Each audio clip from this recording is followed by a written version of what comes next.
eso? Buenas tardes a todos y todas, siendo las 2:23 de la tarde del día miércoles 28 de noviembre del año 2018, se va a reanudar la audiencia dispuesta para régimen de condicionalidad. Por favor, todos de pie, va a ser ingreso a la sala de definición de situaciones jurídicas de la Jurisdicción Especial para la Paz.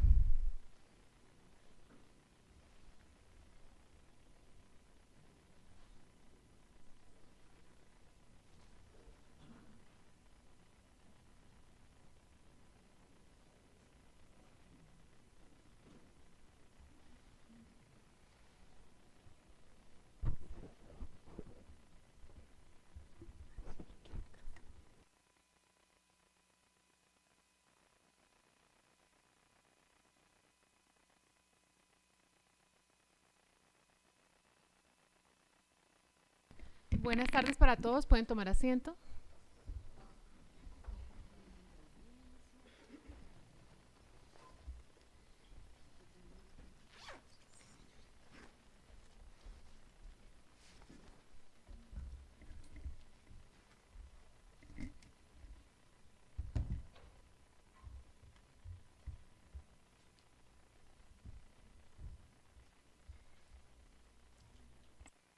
Siendo entonces las 2:25 de la tarde, reanudamos la audiencia y vamos a dar el uso de la palabra a la señora representante del Ministerio Público para la JEP. Muchas gracias, honorable magistratura. Luego de escuchar cuidadosamente a los comparecientes y a las víctimas, el Ministerio Público lo primero que quiere considerar es la naturaleza de la audiencia, en el entendido que es una audiencia en la que la sala, con toda la competencia que le otorga la normatividad, está supervisando el régimen de condicionalidad, y en ese sentido, pues, eso es lo que se espera de esta audiencia, esa supervisión al régimen de condicionalidad. Régimen de condicionalidad, pues, que se contrasta con las respectivas propuestas que se hacen al sistema de sometimiento. En ese entendido, desde luego, habrá que aclararse y también informarse de mejor manera a todos los que comparecemos ante el sistema cuáles son las expectativas de esta audiencia, sobre todo en punto de que en esta audiencia no se califica el juicio de admisión a la JEP por cuenta de los comparecientes, y tampoco es objeto de esta audiencia hacer el juicio de suficiencia sobre las propuestas de los comparecientes, sin que yo indique que en la ruta procesal correspondiente no se aborde estos temas de contenido material. Entonces, lo primero que habrá que recordarse sobre el particular es que ciertamente el acuerdo final para la paz en el componente de justicia, básicamente, y desde luego todos los desarrollos jurisprudenciales en punto de lo que significa la verdad, las distintas decisiones sobre la misma, dejan claro que la intención del sistema, la visión deontológica del sistema es sanar y no repetir. Bajo esa propuesta que está construida desde los estándares internacionales, sanar y repetir, ¿a partir de dónde? ¿Desde qué? Desde la recordación. Y en ese sentido, pues la jurisdicción tiene claro que no se trata de intercambiar impunidades, como bien lo ha referido la Corte Constitucional en todas las diferentes decisiones que orientan la interpretación de estos temas un poco de contenido filosófico que hasta ahora se van comprendiendo. La sentencia C282 de 2002, la 715 de 2012, la C099 de 2013, que se anticipan desde luego a las que de manera muy clara y precisa nos han definido las rutas procesales como los contenidos materiales de todo lo que supone este proceso de reconciliación, que poco a poco se va a ir llenando del contenido normativo, porque la reconciliación tiene que ser algo más que un eufemismo y tiene que tener un contenido normativo. Luego, pues de esa necesaria claridad, el Ministerio Público entiende que desde ese contexto preliminar de este primer momento, tanto los comparecientes como las víctimas apenas se están acercando al sistema, y ese primer acercamiento, desde luego, incluso para el Ministerio Público, ostenta o expresa algunos defectos de información que deben superarse por bien del proceso mismo que se debe agotar en la jurisdicción. Y entonces, en relación con los comparecientes, la observación que hiciera el Ministerio Público al inicio de la audiencia, los defectos que contenían los documentos se superaron en gran medida en relación con las propuestas orales de los comparecientes. Desde luego que las observaciones que ha hecho la doctora Joana en relación con algunos reparos particulares a la oralidad, las comparte el Ministerio Público en puntos sobre todo del lenguaje. El lenguaje ya es algo que desde luego es un tema que de pronto no ha tenido la suficiente información por cuenta de los comparecientes, pero es algo que se puede corregir sobre la marcha porque el régimen de condicionalidad, como bien lo ha señalado la Corte Constitucional en la decisión 674 de 2007, es un régimen que gobierna toda el tiempo de la misma jurisdicción, los mismos 20 años, o sea, no es un régimen que se agote hoy, ni que se supervise solamente hoy, sino que desde el principio dialógico, no solamente de construcción de la verdad, sino también del principio, la reconciliación también tiene un componente dialógico.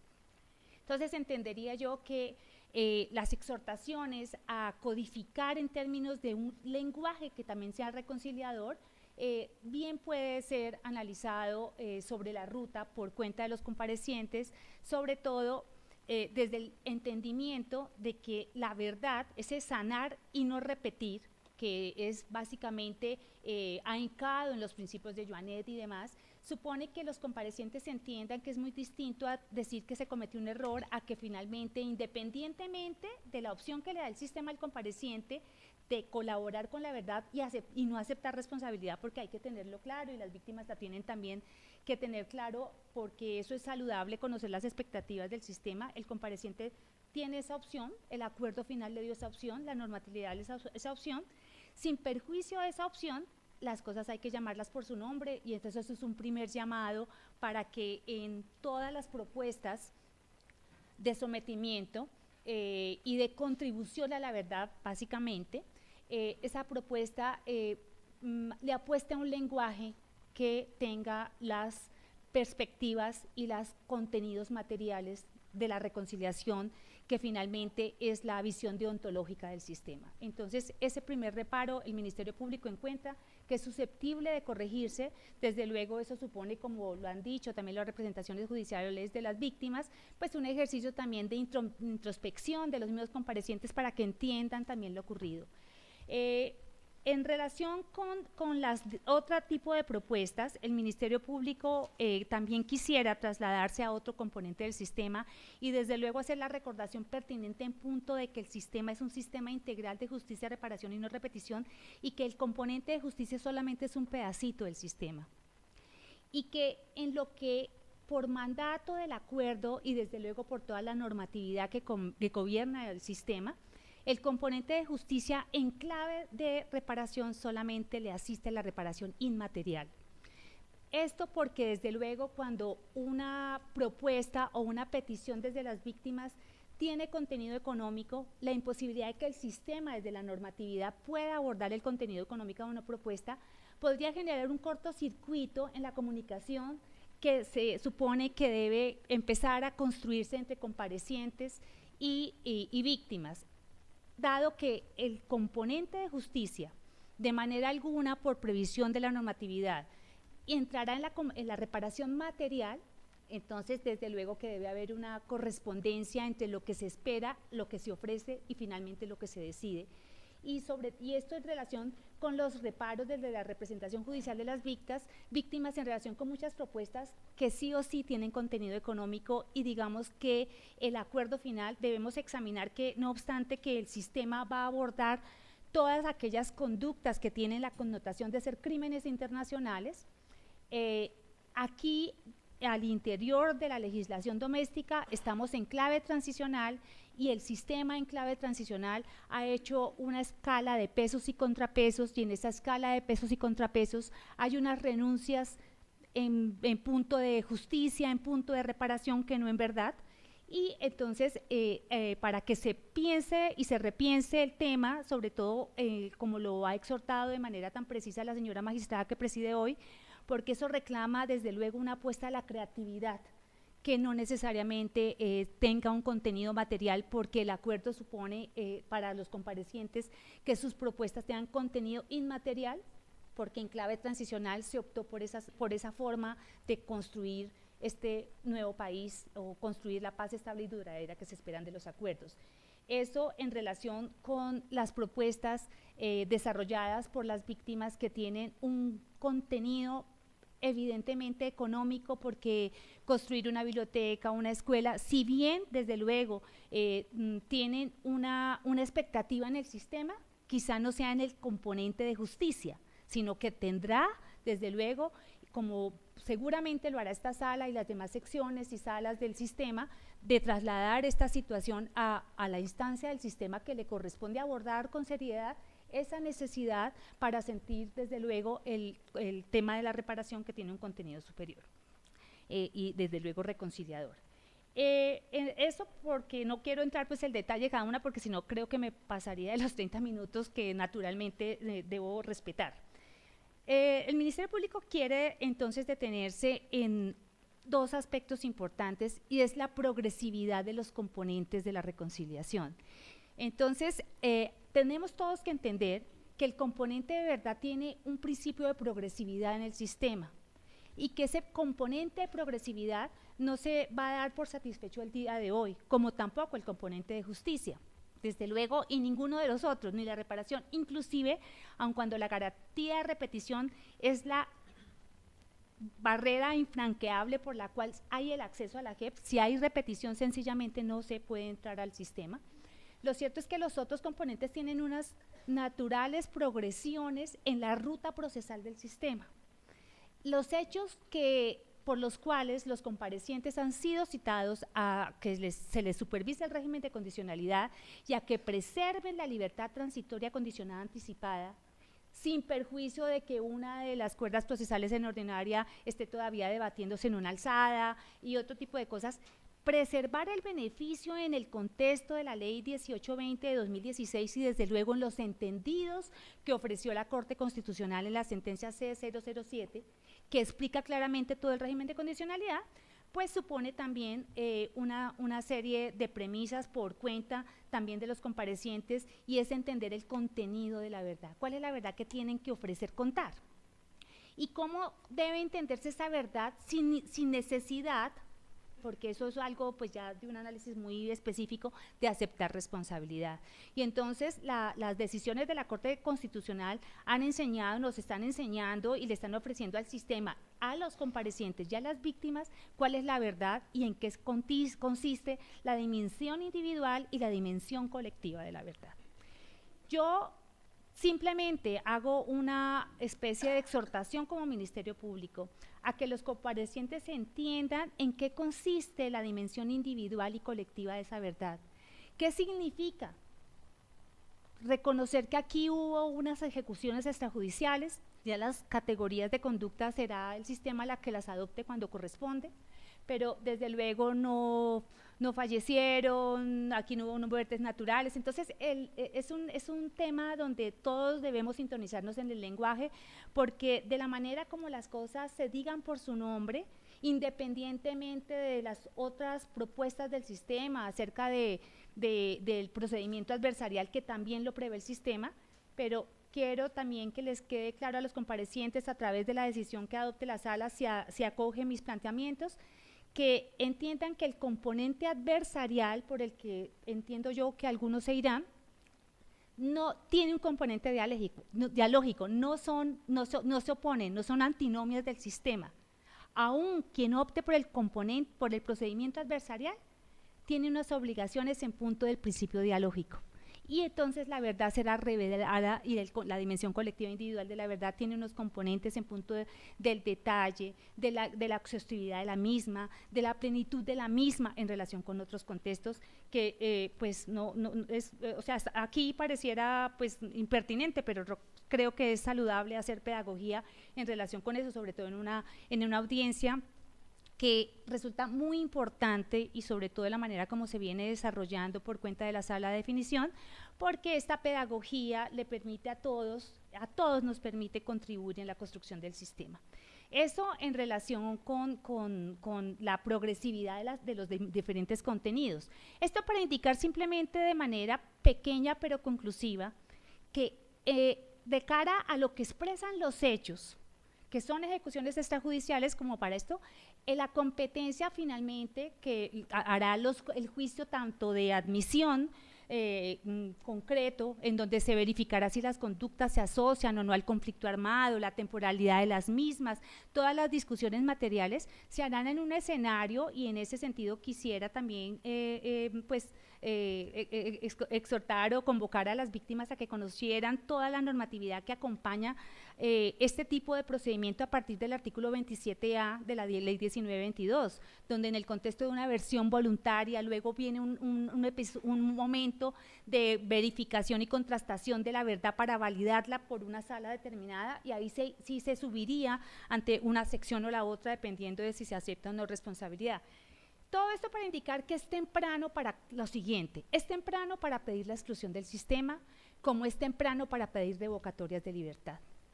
Y no es temprano por capricho ni de la sala ni del Ministerio Público, sino que ambas peticiones están implicadas en unas rutas procesales que no son el escenario de la audiencia, por lo cual con naturalidad entendería el Ministerio Público que la sala no vaya a ocuparse de esos temas, porque tanto el punto de la exclusión supondrían un asunto previo, particularmente para el doctor, y es que se ha edificado un incidente de incumplimiento, desde luego insertado en el debido proceso, donde se explica de qué manera se incumplió, por qué se incumplió y demás, entonces no procede. Y desde luego esa exclusión del sistema, pues no vemos que sea posible en esta audiencia, lo mismo que las revocatorias de las libertades, que desde luego también se insertan también en todo el tema de supervisión, pero versus incumplimiento, y el incumplimiento es una declaratoria judicial que corresponde a un escenario de contrastación, de explicaciones, y sobre todo cuando queda claro que el compareciente dolosamente está afectando al sistema. Entonces, para poder digamos, considerar este tipo de situaciones, entonces quiero cerrar simplemente con las afirmaciones que corresponden entonces a la audiencia, ¿sí? Ciertamente aquí interesa a esta audiencia tan importante, donde se acercan no solamente la sala a nosotros, sino comparecientes y víctimas, que se entienda que desde luego los comparecientes en este momento tienen un compromiso no formal, como lo dijo la doctora, sino material de rendición de cuentas. La rendición de cuentas hace parte de las tabulaciones del acuerdo final. La rendición de cuentas es el contrapeso a esos matices de justicia, a las sanciones propias del sistema, a las libertades transitorias condicionadas anticipadas, a todo el régimen, inclusive para otros apartes del acuerdo, como las amnistías e indultos. Entonces, esos contrapesos van ajustados en directa proporción a la rendición de cuentas. Entonces, lo que se espera dentro de este proceso de construcción de los comparecientes ante el sistema es que esa rendición de cuentas, desde luego, tienen que ofrecerla a todo el componente, no solamente al componente de justicia.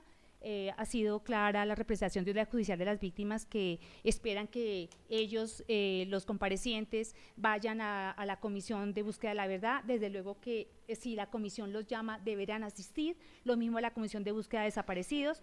Y es como una invitación a que conozcan que el sistema es integral, inescindible, y que el régimen de condicionalidades que se suscribe hoy, donde el Ministerio Público ruega a ustedes que con las correcciones en punto del lenguaje, en punto de mayor claridad, desde luego, porque habrá que reconocer algo, honorable magistratura, el concepto filosófico de la verdad, incluso a nosotros nos ha tocado trabajar para entender qué significa, qué es la verdad, sobre todo en ese cortocircuito con verdad y no responsabilidad, o qué significa proponer reparación inmaterial. Es algo que no es fácil, y en ese entendido de que no es fácil, entonces no es testarudo como colaborar en que se vaya asimilando por quien tiene que rendir cuentas al sistema.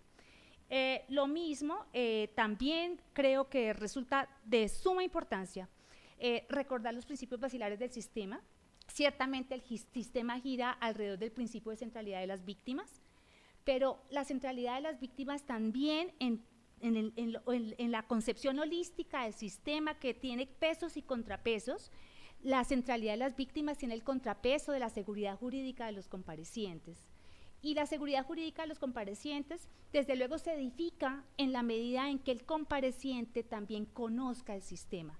Quisiera uno, desde luego, en el código del deber ser, que el compareciente realmente conociera el sistema, de tal manera que se aplicara en el lenguaje, en todo, a la rendición de cuentas que espera el sistema. Pero la audiencia de hoy le deja a uno la claridad de que no es un tema, digamos, de soberbia, negación, sino que definitivamente hay que hacer una invitación a conocer el sistema en todos los componentes, no solamente el de justicia, y que desde luego los abogados defensores, los comparecientes, las víctimas, sus representantes judiciales, el Ministerio Público, pues también nos tenemos que aplicar a conocerlo de debida manera para saber qué se puede esperar del día de hoy, y que eso no implique un desazón, una denegación de justicia. La señora magistrada, por ejemplo, ha explicado de manera muy clara que aquí hubo un trámite anterior para el reconocimiento de víctimas. Eso no quiere decir de manera alguna que las víctimas no reconocidas no vayan a entrar en la ruta procesal. La ruta procesal aquí es larga, ¿y por qué? Porque se espera construir una verdad histórica porque será la única verdad sanadora. Entonces, es simplemente una apuesta a que tengamos la paciencia. Es difícil pedirle paciencia a alguien que 20 años ha estado en búsqueda de justicia, pero también tenemos que creer en el acuerdo, y creer en el acuerdo no es creer, sino construirlo. Entonces, es una invitación a construir el sistema conforme a sus reglas. Entonces, dicho esto, honorable magistrada, el Ministerio Público le ruega a usted, pues, hacer una exhortación en punto de correcciones, teniendo en cuenta, pues, la virtualidad que tiene la sala para ser creativa también, y para hacer propuestas creativas, y por las remisiones específicas que tiene a la Ley 906, entre otras, que permite esos actos de corrección. Superados los actos de corrección, pues que también se explique de manera clara que hay unos procesos que continuarán, sobre todo en punto de los dos conceptos que orientan el tema de víctimas, que uno es la participación y otro es la intervención. Son dos procedimientos distintos, uno es participar y otro es intervenir, cuando se participa y cuando se interviene, que es algo que también pedagógicamente resulta absolutamente saludable para caminar con base en las expectativas procesales de cada momento. Y luego de eso, pues ya proceder a lo que corresponde en términos de competencia, superados estos escollos, digamos, de desinformación, construcción y demás, remitir, si ustedes lo consideran en completo, en la instancia que les corresponde a ustedes como sala de definición, remitir a la sala de verdad para que entre a los procesos de contrastación de verdad, de construcciones en términos de lo que significa, desde luego, todo este análisis de los juicios de admisión a la JEP como tal, en punto de temporalidad, materialidad, y sobre todo la asociación de las conductas comisivas, que tenemos claro cuáles fueron de cara a las decisiones de la ordinaria, y la asociación de las mismas con el conflicto en un examen, desde luego, de corresponsabilidad con la rendición de cuentas. No tengo nada más que decir, señora magistrada, muy amable. Muchas gracias, señora representante del Ministerio Público. Entonces, permítame hacer una consulta con mis compañeros.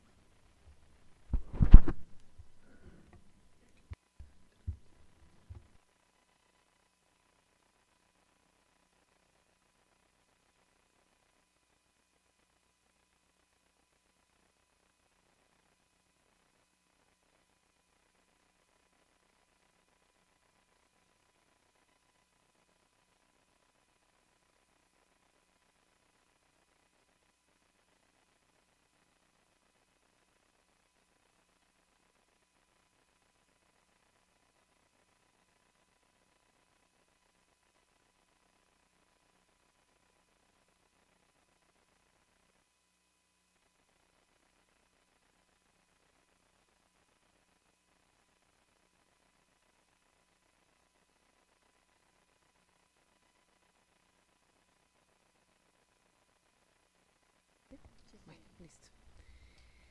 Bueno, realmente pues la sala y todo lo hemos comentado los magistrados ha sido una audiencia muy interesante porque es la primera vez que se hace una audiencia de régimen de condicionalidad así, en un caso concreto y tan difícil, un caso muy complejo, pero esta es la naturaleza del sistema y claro, hay falta de información porque lo que hay son las sentencias del tribunal y las sentencias de la Corte Constitucional. Pero ya cuando uno aterriza a los casos se da cuenta que sí se pueden hacer cosas y sí hay propuestas concretas y cosas que se pueden evaluar para mejorar el régimen de condicionalidad. La sala encuentra varias, digamos, ajustes y críticas un poco a lo que debe mejorarse en las propuestas, además de considerar lo que han dicho las víctimas.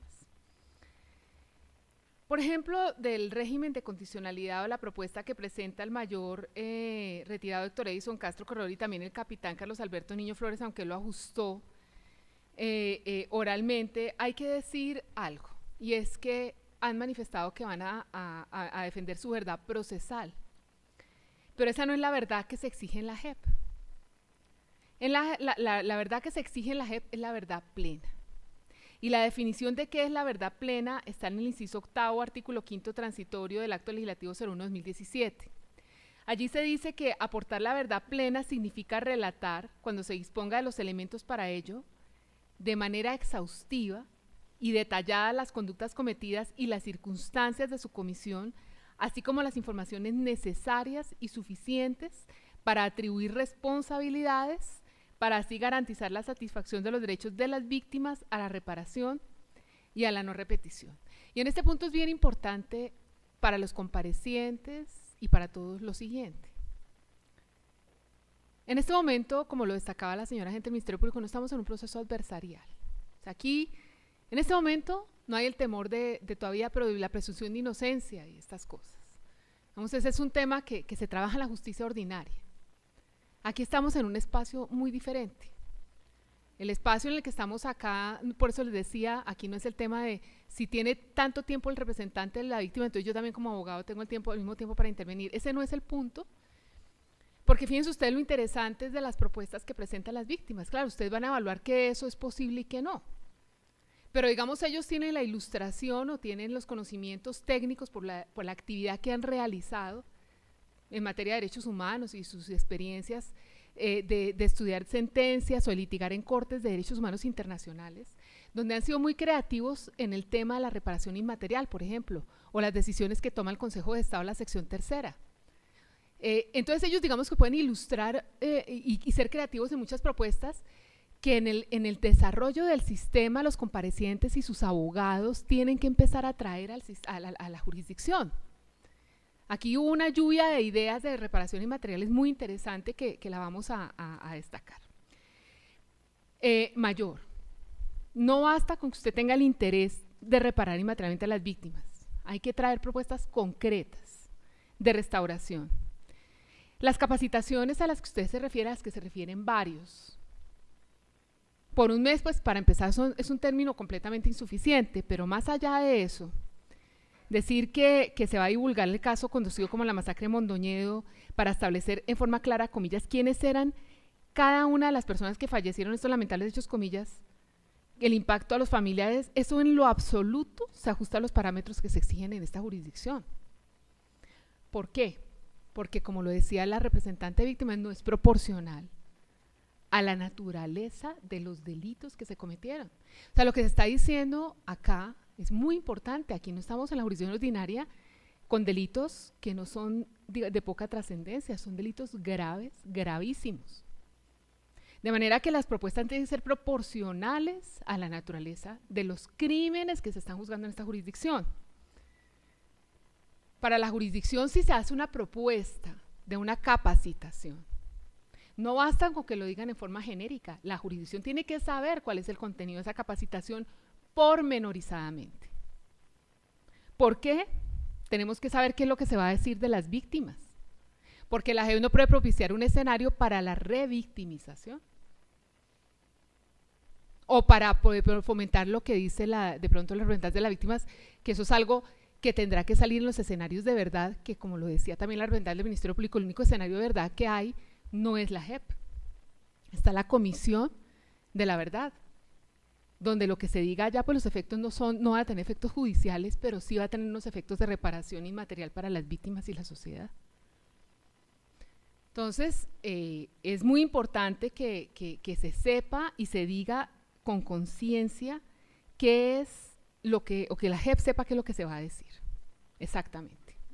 El contenido tiene que estar vigilado y sobre todo, más que vigilado, tiene que ser consentido por las víctimas, porque es que la reparación es para ellas.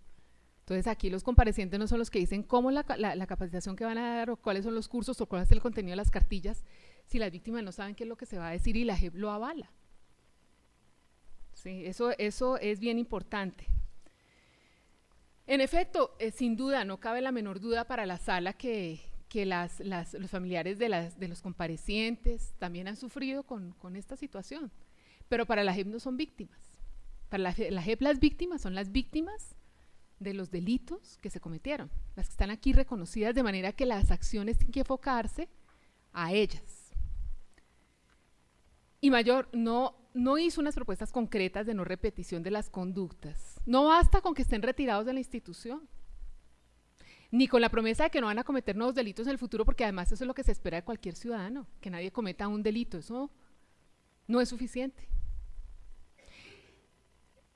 Y es muy importante que estos planes conjuntos de 2 o de 3, pues ustedes verán si lo siguen haciendo de esa manera, pero tienen que tenerlo en cuenta, como se ha dicho y se ha repetido. El mantenimiento de los beneficios es una responsabilidad de cada uno de ustedes. Ustedes verán por qué vía, por qué camino van a optar dentro del sistema de justicia especial para la paz. Unos irán por el carril de resolver rápidamente su situación jurídica y seguramente saldrán más rápido. Otros optarán por un camino más largo, pero no todos van a ir al tiempo. Eso va a depender mucho de lo que propongan y de lo que concreten en sus propuestas. Las consecuencias, se les dijo, el cumplimiento, el incumplimiento son individuales. Sargento Viceprimero, Néstor Gabriel Barrera Ortiz. Su propuesta no fue clara, concreta y programada ni siquiera en la oral. Los apoderados no son los que presentan las propuestas de régimen de condicionalidad, y en eso no es un capricho de la sala. Eso fue dicho por la sección de apelaciones de la JEP en el auto TP SA 021-2018. Allí dijo nuestro órgano de cierre, el nuestro, que el compromiso concreto, programado y claro para la realización de los derechos de las víctimas a la verdad, la reparación y la no repetición debe ser presentado personalmente por los comparecientes. Por eso aquí les exigí uno por uno, les exigimos en la sala, que se sentaran y se comprometieran ahí, de viva voz, porque hay que tener esa concientización de dónde están y de lo que es el compromiso que están adquiriendo con el país, con la jurisdicción y con las víctimas.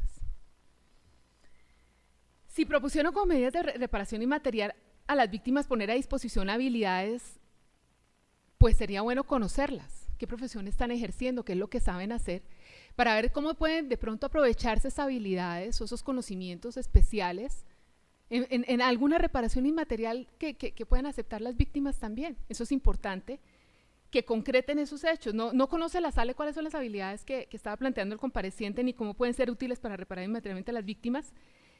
Y si se van a hacer, como se dijo, cartillas o documentos, tenemos que saber cuál es el contenido de esos documentos, esas cartillas exactamente, y que las víctimas estén de acuerdo con ello. El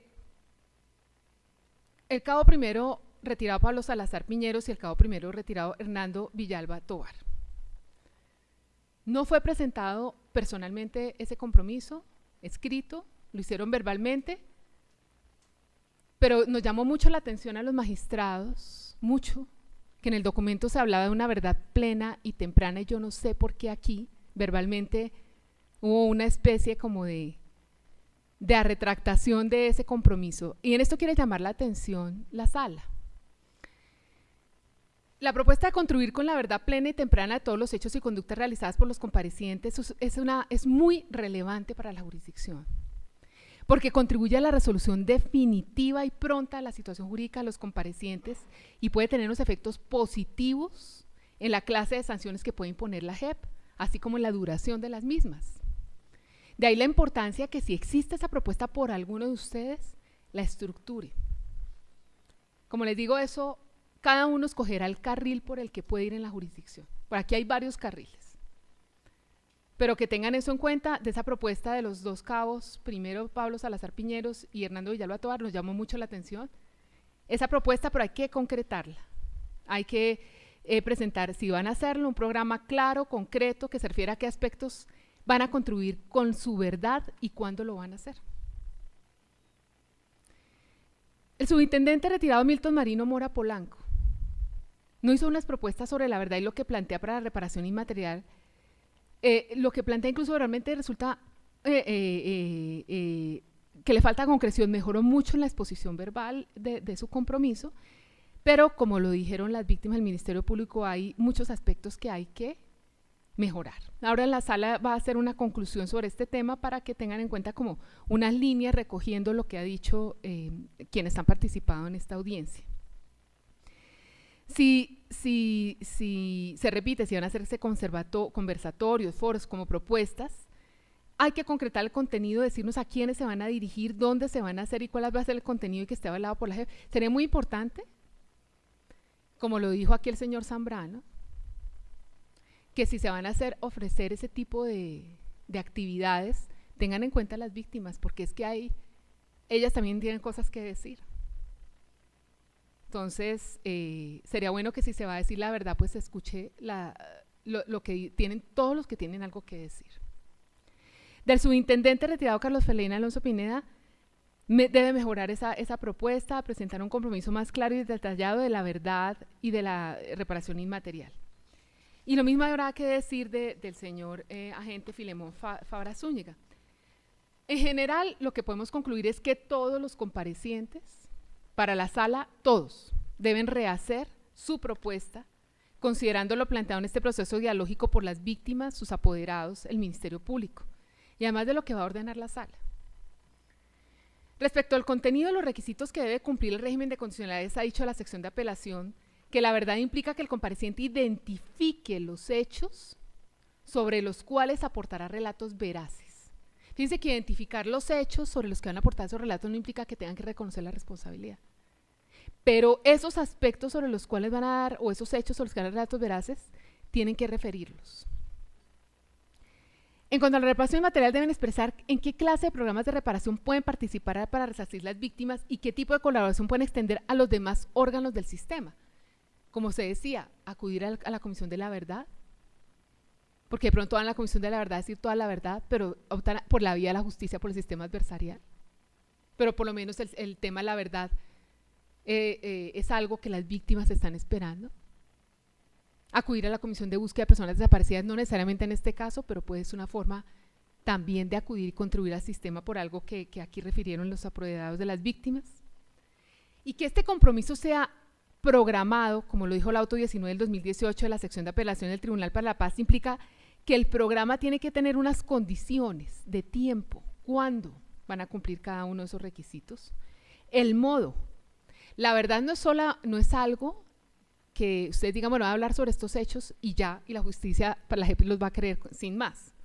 Tendrán que aportar o sugerir o enumerar qué elementos probatorios van a soportar lo que van a decir. Porque como lo dijo aquí la señora representante del Ministerio Público, la sala de reconocimiento de verdad corrobora los relatos de verdad y los confronta, no solo con los elementos probatorios que ustedes aporten o sugieran, sino con los informes y otros elementos que tienen ellos para confrontar la verdad. ¿Dónde lo van a hacer? Porque muchas veces también se trata, por ejemplo, de personas desaparecidas, muchas veces la verdad hay que contarla en el lugar donde se encuentren esos restos o ese lugar. Entonces no necesariamente va a ser aquí en la sala de audiencias, puede haber verdades que se cuenten en sitios diferentes. Decía dice el auto 19 de la sección de apelación del Tribunal para la Paz que el régimen de condicionalidad es un programa de dignificación de las víctimas, que a la vez sirve al interés de una justicia efectiva, pues ofrece un título a partir del cual la JEP y las instituciones de justicia transicional pueden hacer un monitoreo preciso del cumplimiento de las contribuciones. Pone este ejemplo, la sección de apelaciones para ejemplos de verdades que se pueden contar.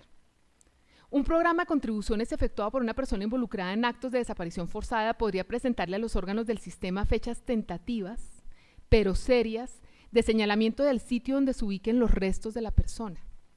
También podría señalarse la forma como se ha de probar el contexto en el cual ocurrieron los hechos. Por ejemplo, si existió o no, porque eso es algo que habrá que determinarlo en el transcurso de la jurisdicción, una doctrina del enemigo interno o una estructura para perseguir a determinadas ideologías o creencias. Si eso existió, llegó a existir, hablar de ese contexto y cómo se probaría forma parte de la verdad.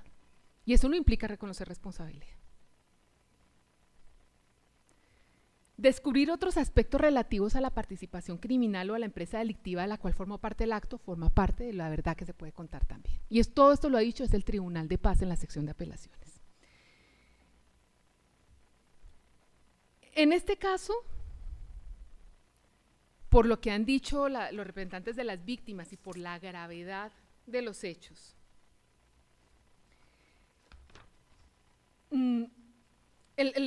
lo que se está exigiendo surge de esa connotación de los hechos. Y hay que tener en cuenta que esta no es la primera vez que hablamos del régimen de condicionalidad, de esto se les había hablado desde que se otorgaron los beneficios. De manera que este es el espacio donde estamos empezando como a llenar ese recipiente, pero no es algo completamente nuevo y algo en lo que los abogados especialmente debieron haberse ilustrado con los autos de la sección de apelaciones del tribunal. Pero recogiendo lo que han dicho aquí representantes de víctimas, las víctimas y lo que puede ser importante también para la sala. Sería importante si en esa verdad, aparte de lo que acabamos de decir como ejemplo, pudieran incluir, por ejemplo, si lo saben, el conocimiento que tengan sobre la determinación, que la determinación es cuando hablamos de quién dio las órdenes, ¿no? La autoría, quién lo ejecutó, y la complicidad en la muerte de los señores Vladimir Zambrano Pinzón, General Alfonso Mora Moncaleano, Juan Carlos Palacios Gómez, Arquímedes Moreno Moreno, Federico Quesada y Martín Alonso Valdivieso Barrera, más allá de lo que se probó ya en la justicia ordinaria. Porque la JEP no va a volver a hacer el trabajo. La verdad que ya está probada en la justicia ordinaria es una verdad que se podrá controvertir eventualmente, pero hay sentencias condenatorias ejecutoriadas. Habrá unas vías que ahora vamos a hablar de eso, pero la verdad que se busca acá es una verdad que vaya más allá de lo que ya está aprobado en la justicia ordinaria. Por ejemplo, algo que no se sabe por lo que se ha escuchado y se ha visto en el expediente, si aquí incidieron factores de estigmatización por la calidad de ser estudiantes de universidad pública o por su ideología o por sus creencias políticas. Si eso influyó de alguna manera en el contexto de las acciones. Por ejemplo, si lo saben, el conocimiento que pudieran tener, como aquí lo reclamaron los apoderados de las víctimas y las víctimas, sobre la determinación, la autoría y la complicidad por la muerte del testigo de cargo William Chitiva, de sus 2 hijos y de las amenazas que han sufrido su esposa y su hija. Si saben algo de eso, eso es importante también porque tiene relación con el caso y lo mismo con las amenazas que sufrieron el señor Mora y su esposa, que generó un daño, no solamente que se exiliaran, sino un daño familiar bien relevante. O la fiscal que tuvo que renunciar y exiliarse, si algo saben de eso, es una verdad que es importante porque nada de esto hubiera pasado si este caso no se hubiera impulsado. Entonces algo que puedan contribuir en la verdad de eso que no se sabe y eso no se sabe, pues sería importante que lo dijeran. Si tienen conocimientos de casos similares cometidos por la Policía Nacional y respecto a los cuales no haya habido una judicialización o la determinación de los responsables, para que manifiesten si conocen quiénes fueron los responsables, si saben de pronto si las personas desaparecidas, dónde pueden ser ubicadas, cuál es su paradero. Eso sería importante también poder establecerlo. Esos relatos, como se dijo, pueden estar abordados o deben estar abordados y soportados en elementos materiales probatorios. Sugerían que es bien importante el tema de revelar si existen cartillas o doctrinas que hayan impulsado a realizar este tipo de conductas. Eso también es importante si se llega a saber o conocer, que se revele, y eso puede ser contenido, también un contenido de la verdad. En cuanto a la reparación inmaterial, aquí los abogados de víctimas propusieron muchas ideas que necesariamente no implican reparaciones de orden material, que pueden ser consideradas por ustedes en el tema del régimen de condicionalidad. Por ejemplo, el acto de perdón en el documental dirigido por las víctimas, donde se pida perdón se pida perdón y se hable de eso, si es posible un documental con el contenido que está planteando las víctimas, o si se puede consensuar algo así. Eso es una forma inmaterial de reparación. La propuesta que se hace del festival en las localidades donde vivieron los jóvenes, el homenaje, el tema de reforestar, sembrar árboles y que se bauticen con los nombres de las víctimas, es un acto de reparación simbólico. El tema de la construcción de la biblioteca, como decía la señora representante del Ministerio Público, pues requiere unos aportes materiales que están más allá de lo que puede ordenar la JEP, pero de todas maneras, pues no está de más mirar si se pueden obtener ayuda, recursos, ayudas, incluso en la misma institución, para que esto pueda ser posible, pero eso es algo que no se puede desechar tampoco, es una idea de una reparación inmaterial. La propuesta que hizo el doctor del acto público en los héroes de la policía, para donde se reconozca la verdad, se saluden las víctimas delante de la institución policial, es una forma de un acto simbólico también de reparación. El hecho de que vayan a la Comisión de la Verdad y cuenten lo que pasó es una forma de reparación material. Por lo menos las víctimas van a saber por alguno de los órganos del sistema qué fue lo que pasó realmente en todo lo que ellos quieren saber.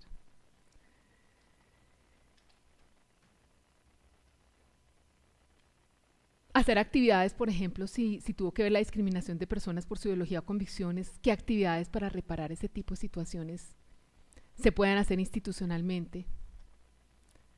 Que se reconozca lo que estaban diciendo, el tema del lenguaje. El tema de cambiar el lenguaje es una reparación inmaterial para las víctimas bien importante, y reconocer los derechos que fueron afectados. Así como lo hizo la señora representante de víctimas respecto a cómo se puede reparar cada uno de los derechos que se afectó, la dignidad de las personas, su integridad, cómo se repara esa integridad que se vio afectada, cómo se puede reparar el derecho a la vida que ellos perdieron, cómo se puede reparar esa zozobra que han vivido las familias estos años por no saber lo que pasó realmente. En este punto, digamos lo que concertamos en la sala podían ser las sugerencias de lo que debe contener esas régimen de condicionalidades, en lo que se puede complementar, pero me han pedido varios de mis compañeros de la sala el uso de la palabra para complementar un poco más y acercar un poco más pedagógicamente lo que se busca con este tipo de audiencias del régimen de condicionalidad. Entonces, el doctor Pedro Díaz, el presidente de la sala, tiene el uso de la palabra. Gracias, magistrada que lleva la audiencia, la doctora Sandra Castro. Efectivamente, en esta audiencia que tiene una naturaleza muy importante frente a lo que es el trabajo de la JEP y el trabajo de la sala, porque los señores comparecientes, yo creo que lo tienen muy claro, porque ha sido un aspecto muy importante este año y estos últimos años, que el 31 de mayo del 2018, el capitán en retiro Carlos Alberto Niño Flores, el cabo primero Pablo Salazar Piñeros, el cabo primero Hernando Villalba Tobar, el subintendente Milton Marino Polanco, el agente Filemón Fabra Zúñiga, se les concedió por la sala el beneficio de la libertad transitoria condicionada y anticipada. Yo creo que ustedes lo recuerdan con claridad. Y al mayor en retiro, Héctor Edison Castro Corredor, le correspondió el 23 de julio del 2018. Y ha venido aquí también el subintendente Carlos Ferlein Alfonso Pineda, aquí en la jurisdicción ordinaria el 28 de febrero del 2018. El Juzgado de Ejecución de Penas y Medidas de Seguridad de Facatativá le concedió el beneficio. Sobre todo en los dos primeros casos, cuando la sala concedió el beneficio, y hacía énfasis aquí nuestra magistrada ponente, se les habló del régimen de condicionalidad. Y eso es sumamente importante porque estos beneficios no es la situación definitiva de su situación jurídica. Es una situación preliminar previa que se tiene que consolidar hacia el final del proceso si ustedes cumplen con el régimen de condicionalidad. Eso tiene que ser claro, lo tienen que tener con claridad. Y por eso hoy estamos en esta audiencia, que hubo muchos intentos de no hacerse. Entonces, eso lo tenemos que tener con claridad. Ustedes están acá y tienen el beneficio, y esto no es un derecho, esto es un beneficio. Y el beneficio está encadenado al cumplimiento del régimen de condicionalidad. Y en este momento, según las decisiones de la sección de apelación, estamos en un nivel intermedio, porque ustedes ya ingresaron al sistema y tuvieron el beneficio, y de aquí para adelante tienen que empezar a cumplir el régimen de condicionalidad, que como lo señala la sección de apelación, en el auto que ha señalado o ha expresado la magistrada, no puede ser manifestaciones vagas, imprecisas, generales, sino deben ser concretas, como lo señaló, con un programa claro, concreto y acotado. Y eso va en la realidad procesal también de cada uno de ustedes. Hay dos comparecientes que tienen sentencias ejecutoriadas. Y cuando hay sentencias ejecutoriadas, la verdad quedó establecida allí. Y esa es la verdad básica, esa es la verdad procesal.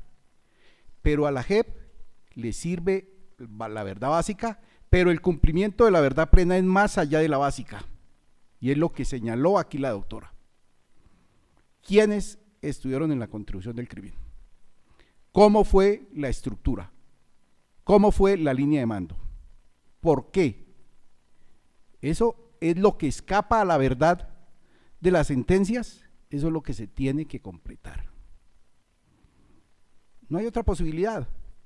Y estos dos comparecientes tendrán que escoger si quieren una revisión de sentencia que lleva el procedimiento de la ley 906 o la ley 600, de acuerdo a la época de los hechos, con las causales allí, que parecería, no nos corresponde a nosotros, que parecería a existencia de hecho nuevo o prueba nueva. O quieren una sustitución de sentencia hacia una pena que ofrece el sistema, pero con una carga suficiente de verdad. Eso tiene que quedar claro. Y a los otros comparecientes tienen también una sentencia de primera instancia. No está ejecutoriada, pero es una sentencia. Entonces, el compromiso aquí es serio y concreto. Así lo describe el tribunal, para conservar el beneficio y conservarse en el sistema. Y si bien es cierto, de aquí hoy fue la presentación de ustedes, vendrá el ajuste, vendrán las observaciones de los representantes de las víctimas, del Ministerio Público, esto comienza. Y el siguiente paso a donde deberían ir ustedes, tienen que ir con un programa claro y concreto, o no podremos seguir adelante. La sección de apelación ha sido muy instructiva en eso, hasta que se logre el estándar de iniciar, y tendrán que llevar la verdad donde corresponda a la sala de reconocimiento, pero tienen que ser cosas concretas, verificables, más allá de lo que ya sabemos. Entonces, reflexionen cuál es la verdad que van a ofrecer. La verdad plena, completa, temprana, lo que ustedes quieran, pero tiene que ser así, no puede ser de otra forma. Y los que quieran quedarse acá, pues se quedarán hasta que completen el texto, y los otros seguirán adelante y escogerán el proceso que les corresponda, pero tiene que ser así. Y esto, magistrada, también hay que agregarle en la naturaleza del sistema la actitud de los comparecientes. Y esa actitud no es solamente en esta audiencia, capitán Niño, esa actitud es en todos los procedimientos. No se puede venir aquí a hacer manifestaciones a los funcionarios y a la Secretaría. Claridad en eso, porque esto no es la justicia ordinaria. Y aquí nosotros cambiamos y estamos en un proceso dialógico con toda la seriedad. Entonces, tengámoslo claro en ese sentido. Este es el proceso, esta es la oportunidad, el ingreso a la JEP, el sometimiento ya es un beneficio, no son derechos, son beneficios, y los beneficios cuestan, y el costo es el régimen de condicionalidad, y comenzamos por la verdad plena y completa, y seguimos por las otras formas de reparación que ha resaltado aquí nuestra magistrada ponente. Eso lo tenemos que tener. Entonces, vayamos pensando. La señora agente del Ministerio Público ha hecho unas observaciones muy juiciosas en que ustedes tienen que ajustarlo. La defensa legal tiene que apoyarlos, tiene que explicarles y tienen que entender cuál es la naturaleza de este sistema. Esto no es el proceso ordinario, ya el proceso ordinario quedó superado y tomamos lo que se consiguió en el proceso ordinario. Eso es lo básico, esto es lo básico. Las evidencias recolectadas, consolidadas en providencias, son las que están aquí, más lo que nosotros le consigamos con la unidad de investigación y acusación, que en su momento ordene la sala de reconocimiento. Entonces tengamos claridad en eso. Gracias, maestra. Gracias, doctor Pedro. El doctor José Miller Hormiga, magistrado, había pedido también el uso de la palabra.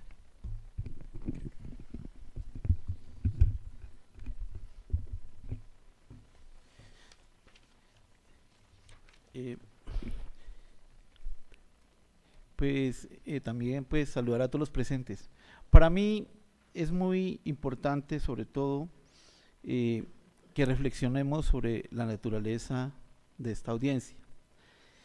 Pues si bien el Ministerio Público manifiesta en su posición que esta es una audiencia preliminar y donde hay que sopesar las expectativas que pueden traer las víctimas o que pueden traer los comparecientes, es importante, por ejemplo, en el caso de las víctimas, que son la centralidad de este sistema, mirar cómo este tipo de audiencias contribuye en gran parte, sobre todo a que se entiendan por qué se han entregado unos beneficios de libertad, porque yo siento que las víctimas pueden quedar con la idea de que ese es un tema o una forma de impunidad. Y precisamente en esta audiencia se dan cuenta de cuál es la naturaleza de ese beneficio y lo que implica el mismo y hacia dónde conduce.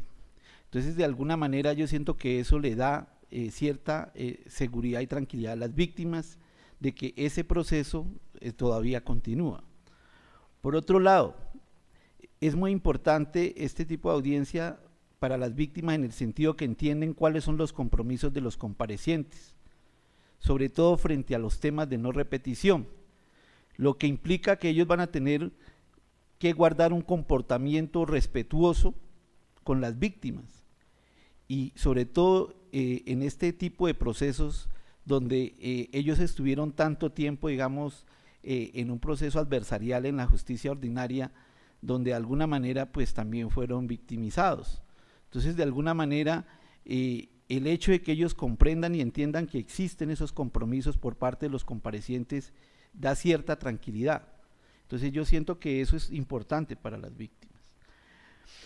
Por otro lado, así sea de manera preliminar, ¿sí? Así sea de manera preliminar, es muy importante que se reconozca que hubo un daño y que precisamente ese reconocimiento del daño se expresa a través de las manifestaciones de ofrecer perdón, porque eso implica que uno está reconociendo que hubo un daño y que ese daño tiene que ser reparado. Entonces yo siento que esos son los elementos que le ayudan y contribuyen a las víctimas. Pero este sistema también tiene un contrapeso, como bien lo decía el Ministerio Público, y tiene que ver con la seguridad jurídica de los comparecientes. y ellos tienen que saber en qué estado jurídico o judicial se encuentran, cuáles son sus obligaciones, cuáles son sus compromisos, cuáles son las rutas que pueden seguir en este sistema para que con claridad puedan avanzar en ello. Entonces, de alguna manera es un elemento necesario para las dos partes, para que nos prepare a seguir avanzando en este sistema. Eso era todo, señora. Muchas gracias, magistrado. La magistrada Heidi Baldosea va a intervenir también. Gracias, señora magistrada ponente. Unido a lo que han referido los dos magistrados que me antecedieron, la sala considera pertinente advertir a todos los intervinientes y a los sujetos procesales que el acceso a la Jurisdicción Especial para la Paz y el acercamiento por parte de ellos implica no solamente la intención de obtener tratamientos especiales, sino por parte de todos los que estamos en estos escenarios judiciales de transición, un entendimiento de lo que es la Jurisdicción Especial para la Paz como un componente de un sistema de justicia transicional. Y eso implica ya una lógica diversa a la que ustedes advirtieron en los procesos adversariales. Por eso considero que la sala también debe llamar la atención a los representantes y asesores, tanto de defensas como representantes de víctimas, para que en lo sucesivo, cada vez que se acerquen a los escenarios de justicia transicional, conozcan las doctrinas y jurisprudencias que la jurisdicción ya ha consolidado y que da cuenta de cuál es el manejo de las expectativas que cada uno de ellos puede tener en la jurisdicción.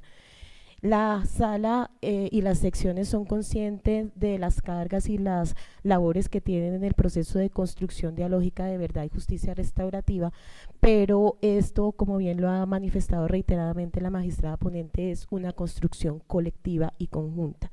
Por lo tanto, tanto representantes de víctimas como defensores deben entender que y especialmente los defensores, en ellos radica un ejercicio y una carga procesal que evalúa la sala en cada instante y en cada momento. Ello porque una de las circunstancias de la transición, entre otras cosas, es la flexibilización e implica también la flexibilización de los roles. No se puede llegar a la Jurisdicción Especial para la Paz a los componentes del sistema como se llega a la justicia adversarial o a la justicia ordinaria. El rol tiene que ser ajustado a las finalidades propias de la jurisdicción y a las finalidades propias de la transición, que en última derivarán en una construcción de una paz estable y duradera. Y esa finalidad implica una reformulación de las actividades que se hacen en este escenario judicial. Gracias, magistrada. La magistrada Claudia Saldaña también ha pedido el uso de la palabra.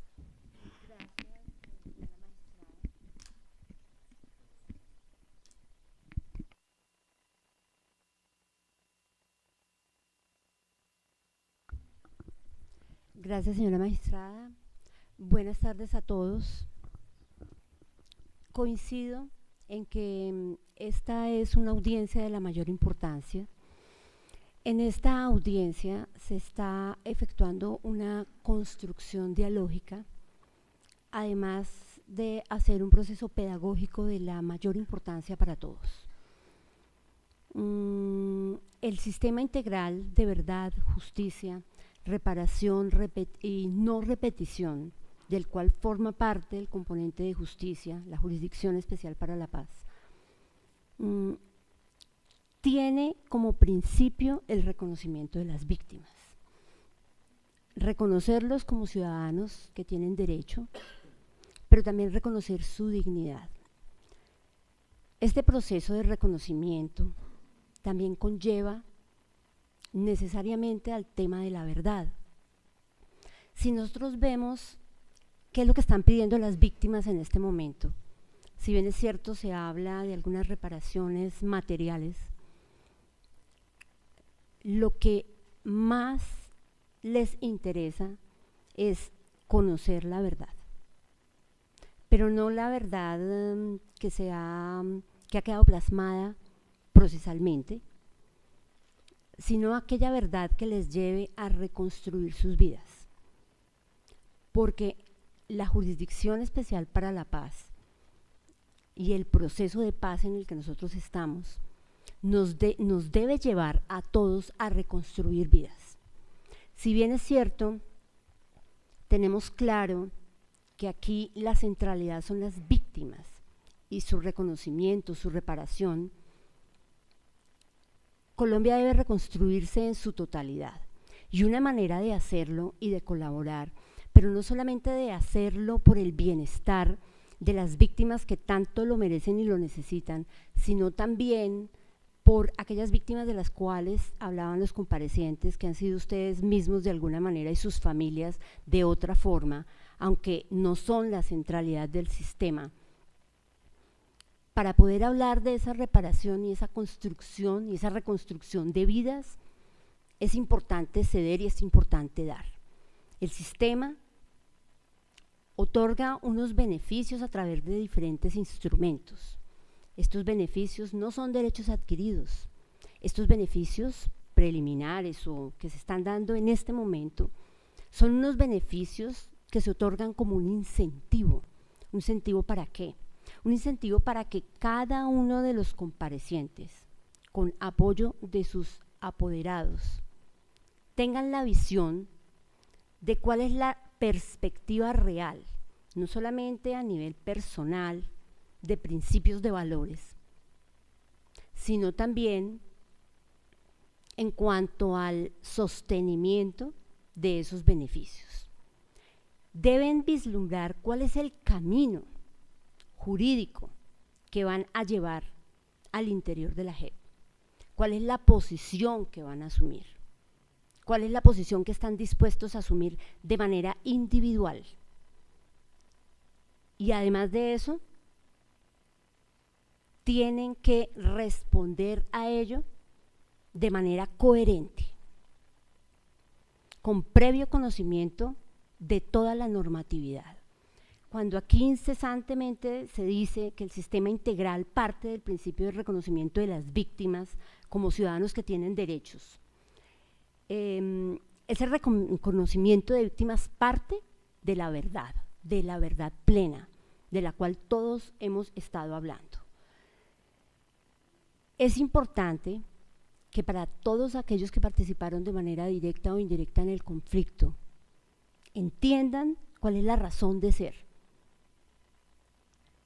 y que para buscar y encontrar la paz que estamos buscando, todos debemos ceder ante la verdad, todos debemos ceder ante la paz, todos debemos ceder ante la reconstrucción de vidas de absolutamente todos los que estamos acá.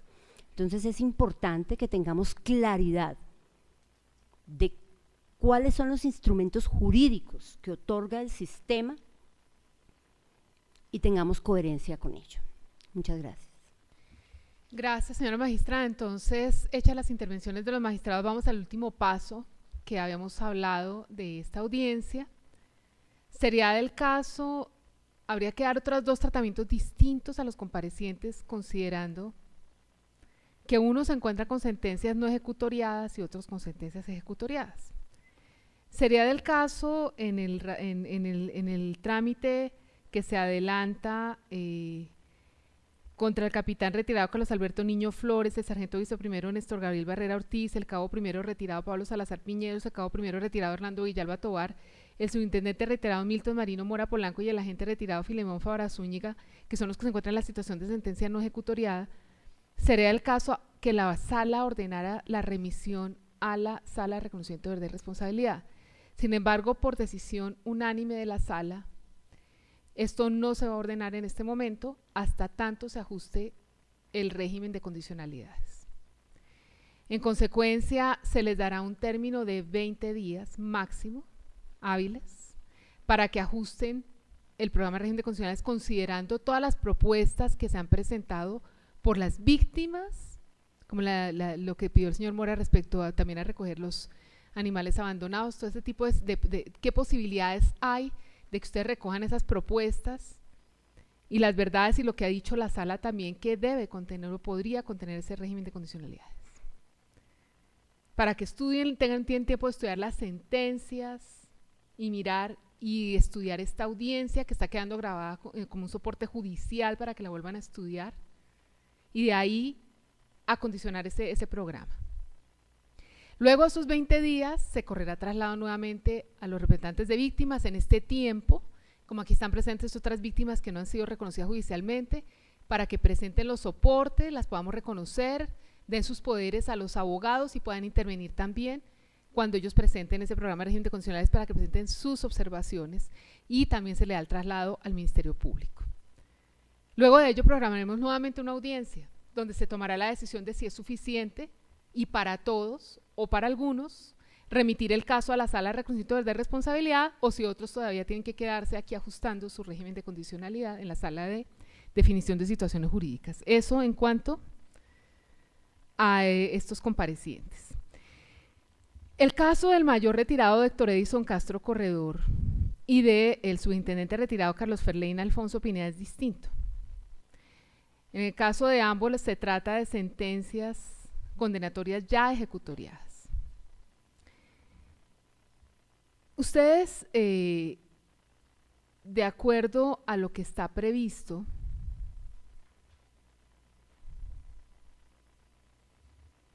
en los artículos 10º y 11 del Acto Legislativo 01/2017 y el artículo 28, numeral segundo de la Ley 1820/2016, tienen dos alternativas. O solicitar la revisión de la sentencia, como lo explicaba el magistrado Pedro Díaz, con las causales de una revisión, de una sentencia, o solicitar la sustitución de la sanción. Si optan por una vía de la acción de revisión, pues ustedes tendrán que presentar directamente la acción de revisión ante la sección de revisión de la JEP. Y allá se determinarán si admiten o no la demanda de revisión, y tener muy en cuenta que la libertad que tienen es transitoria, condicionada y anticipada. Si se van por la vía, y eso lo tendrán que consultar con sus abogados, de la revisión, si la JEP no admite la revisión, pierden los beneficios de la justicia transicional y regresan al cumplimiento de la ordinaria. Esa es algo que tienen que explicar los abogados, porque ya con una sentencia ejecutoria, si optan por esa vía, no tienen otro camino más en la jurisdicción transicional. La otra opción es solicitar la sustitución de la sanción. En ese evento es la Sala de Definición de Situaciones Jurídicas la que solicita la sustitución a la sección de revisión. Ustedes tienen que tomar esa decisión. Les puedo dar el uso de la palabra en este momento para que tomen esa decisión, o si lo van a consultar y lo van a estudiar, pues lo podemos diferir para cuando hagamos la siguiente audiencia y se tomaría también la determinación en relación con ese caso. No obstante, aún así, aunque se vayan por la acción de revisión o se vayan por la sustitución de la sanción, el régimen de condicionalidades hay que presentarlo. Y tienen el mismo tiempo, tienen los 20 días hábiles para hacerlo. Y de ello también se correrá traslado a las víctimas y al Ministerio Público. Entonces le va a preguntar a la abogada, que en este caso la defensa técnica, si están preparados para tomar una decisión respecto del tratamiento que le van a dar a las sentencias ejecutoriadas. Gracias, su señoría. Era una decisión que ya habíamos empezado a socializar, pero que sin embargo, teniendo en cuenta lo importante que se ha abocado el día de hoy, todo lo que tiene que ver con el régimen de condicionalidad y los mismos compromisos que hemos adquirido en el momento en el que nos hemos sometido ante esta Jurisdicción Especial para la Paz, pues es una decisión, su señoría, que debe ser tomada con mucha tranquilidad. Aplaudimos y agradecemos que nos hayan conferido ese término de 20 días, porque será un término que vamos a dedicar no solamente para tomar esa decisión, sino también para presentar una propuesta seria, una propuesta concreta y con parámetros reales respecto de las posibilidades de indemnización inmaterial que queremos sean dirigidos hacia las víctimas. Muchas gracias, señora juez, señora magistrada.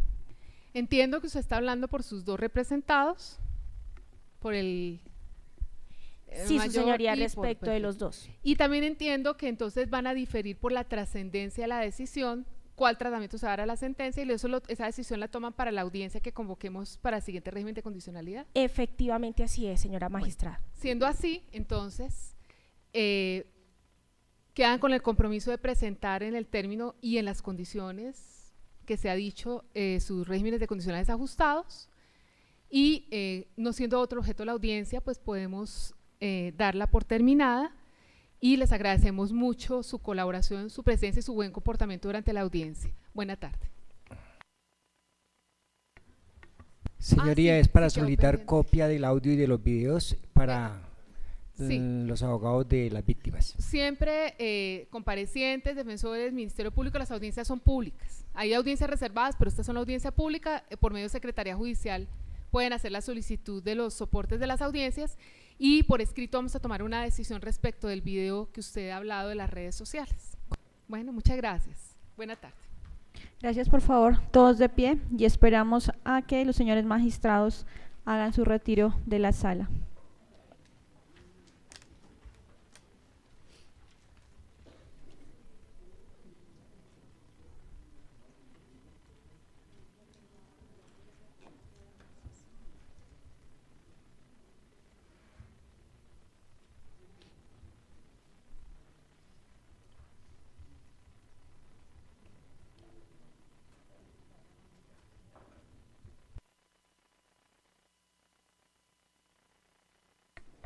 Siendo así entonces a las 3:33 de la tarde del día 28 de noviembre del año 2018 se clausuró la presente diligencia. Se agradece la asistencia a las partes.